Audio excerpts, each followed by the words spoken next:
Alright, so today I'm going to be talking to you guys about canine arthritis. This is Oliver. He's my dog. He's a 10-year-old European Golden Retriever. And the reason for this topic is because he has both arthritis in both of his hips, and I'll get onto that later. So first to start off is what is arthritis. And now normally each bone surface in a joint is covered in cartilage to help guide the movements of the joints without any friction between the two bones. Now, in dogs with arthritis, that cartilage covering the bone surface becomes broken down or less smooth, which ultimately the bones end up rubbing against each other. So, in some cases, a new bone will begin to form due to the friction, and that will cause stiffness in the joint, which is also another condition called degenerative joint disease. Now, canine arthritis is more prevalent in overweight dogs just because the more weight, the more pressure the joints have to withstand. So, the main cause of arthritis in dogs is mostly seen in older dogs because of what I said before, but also if bone and joint developmental problems are present, it can be seen in younger dogs also. It can also be caused by abnormal cartilage development and damage due to trauma.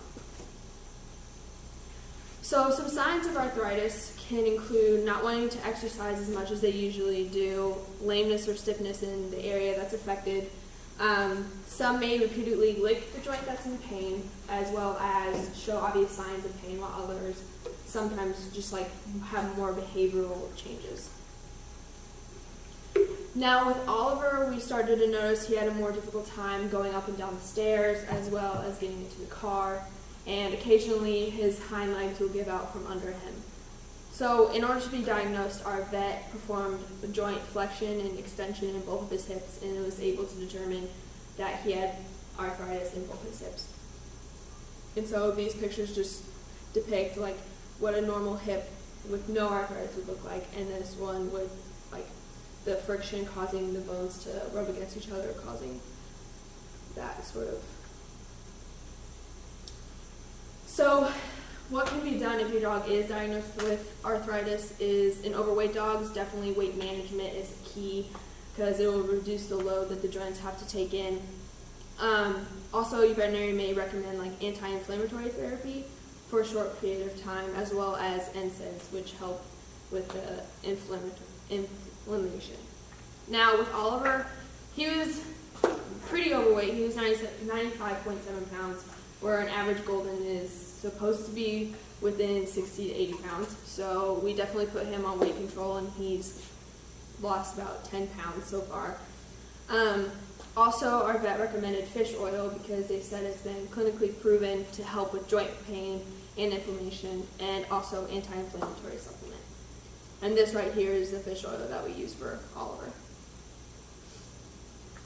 So the prognosis is once a joint becomes arthritic, it won't repair itself. So long-term medication and management can lead to pain-free arthritis. And so even though Oliver can't be this energetic puppy like he used to be, he's still in his happy state because we've been controlling his pain through the listed treatments. You've been helping.